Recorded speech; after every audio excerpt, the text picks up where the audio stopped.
Whether you call it a senior project, a capstone project, whatever that last chance is for our high school seniors to showcase all the learning they've been doing in our school districts. Those are fun and exciting, but we do our senior learners, all of our learners, a disservice if the first time they're asked to find a problem, solve it, and present it is in that 12th year.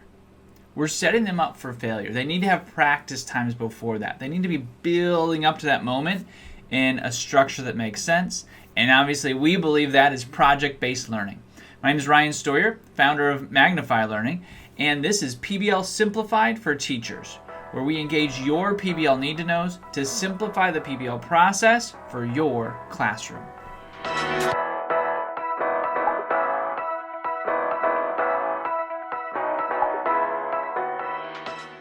Our question of the day is, what was your favorite class in high school? Put it in the comments below and we'll see where we all align. What's it look like when a senior project is in an environment where the learners have been in a K-12 project-based learning track? They're lights out.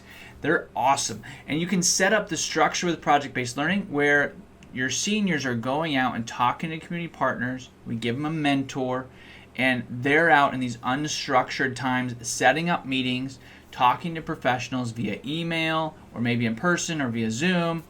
They're doing those real world things. They're practicing those things with us before they go to their next adventure.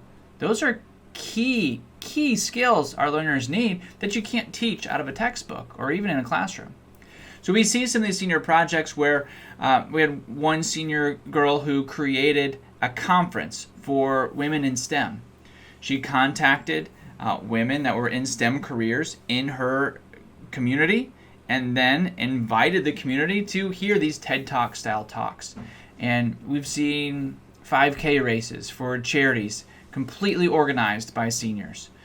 We've seen some high schoolers that have discovered a mold that had never been discovered in North America before. If you're a biology teacher, like, you geek out on that. That is amazing stuff right there. But then you might say, well, what does this look like in AP courses or like calculus? Like, this stuff can't work for me. But there's research that says it does work, and I'll put that down in the description from the Lucas Education Foundation.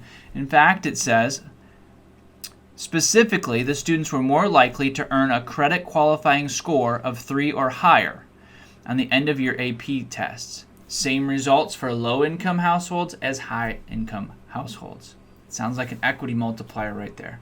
So it does work in your AP courses. Are there unique hurdles? Of course there are. There are in elementary and middle school and high school. But the fact is that as our seniors are leaving us to go out on their next journey, they need these employability skills, and project-based learning is that vehicle that gives us an opportunity to teach in context.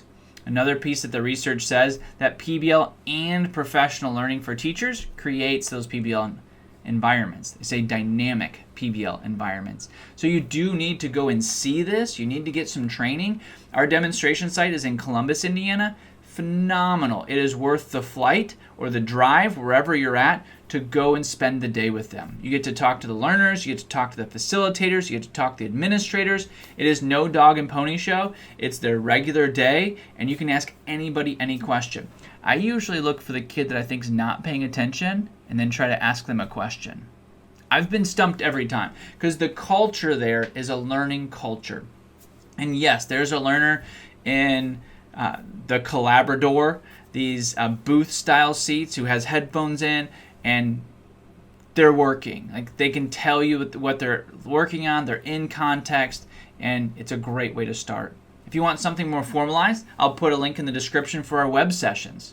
6 web sessions that go through the core tenets of project-based learning. By the time you're done, you've got the resources, and we've helped walk you through building your first PBL unit. It's a great place for you to start, or maybe a smaller group to go through together. And as you do that, you'll engage your learners, tackle boredom, and transform your classroom.